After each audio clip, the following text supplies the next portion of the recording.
Début à Bamako des travaux de la 72e session ordinaire du Conseil des ministres de l'Organisation pour la mise en valeur du fleuve Sénégal. La session préparatoire de la 18e conférence des chefs d'État et de gouvernement de l'OMVS se penchera également sur l'examen du budget de l'organisation sous-régionale. Les travaux de la 72e session ordinaire du Conseil des ministres de l'Organisation pour la mise en valeur du fleuve Sénégal ont débuté ce matin à Bamako. Session préparatoire de la 18e conférence des chefs d'État et de gouvernement de l'OMVS.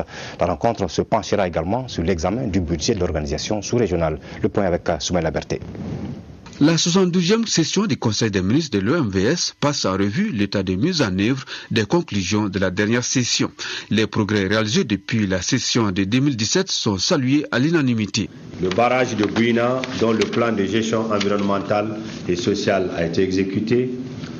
Le projet de barrage de Koukutamba avec la signature du contrat commercial.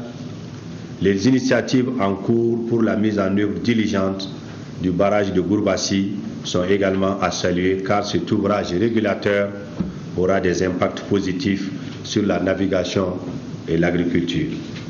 Des résultats probants certes, mais qui ne doivent pas cacher les défis de l'organisation sous-régionale. Il s'agit de 4 orientations majeures. En premier, la modernisation de l'OMVS. Le deuxième chantier a trait à l'augmentation de l'offre d'énergie hydroélectrique par la réalisation de nouvelles infrastructures afin de créer une dynamique durable de production et de distribution suffisante de l'électricité à des coûts abordables pour les ménages et compétitifs pour les entreprises.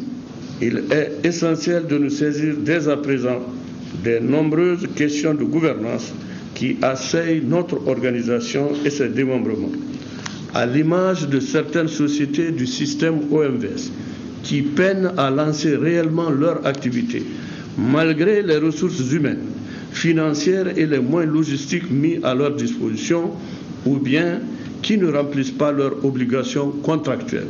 La réforme de la gouvernance du système, l'accroissement de l'offre hydroélectrique, l'augmentation de la navigabilité du fleuve Sénégal, les chantiers de l'organisation sont énormes et urgents. Couplés à la session préparatoire de la 18e conférence des chefs d'État et de gouvernement, la session du Conseil des ministres de Bamako ne manquera pas de proposer des pistes en vue d'insuffler une nouvelle dynamique à l'organisation.